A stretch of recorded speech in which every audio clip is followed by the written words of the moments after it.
La Ligue de Matteo Salvini a donc subi un net revers lors d'élections régionales hier en Émilie-Romagne. Le parti d'extrême droite a été devancé par la gauche dans ce scrutin qui avait valeur de test national. Toujours la même propagande de merde, n'est-ce pas, Fanny Tschircher? Alors ils auraient subi un net revers. Ben voyons ça. Alors, écoutez-moi bien. Vous prenez le Parti démocratique, c'est-à-dire les socialistes, blablabla. Alors en 2014, ils avaient 44,5% des voix.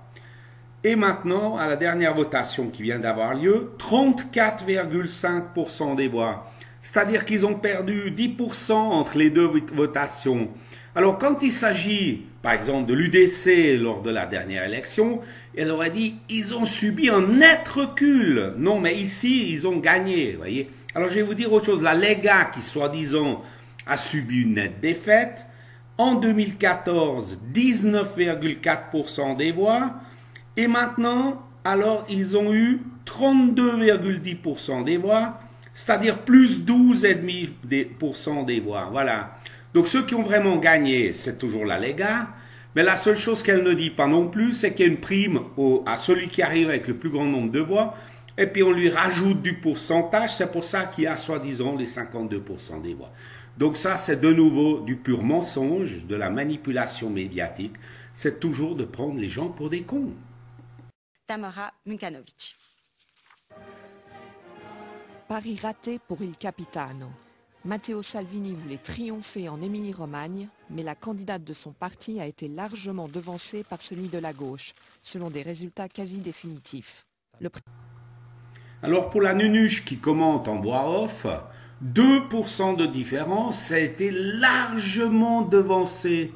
Par contre, quand l'UDC a eu aux dernières votations environ 24%, je dis ça de tête, hein, des voix, et puis les Verts, 14% des voix environ aussi, eh ben c'était une large victoire des Verts. Mais oui, prenez-nous pour des cons, absolument pas.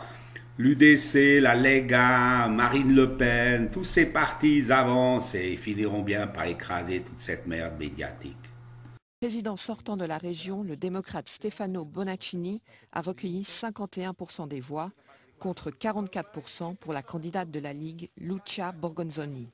Une défaite minimisée par le chef du parti d'extrême droite.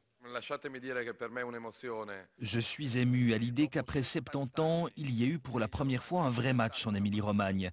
Depuis qu'il y a des élections dans cette région, les commentaires sur les résultats électoraux ne duraient jamais plus de 3 minutes. Car le match était décidé d'avance. Alors, comme je vous disais, la Lega avance et avance bien.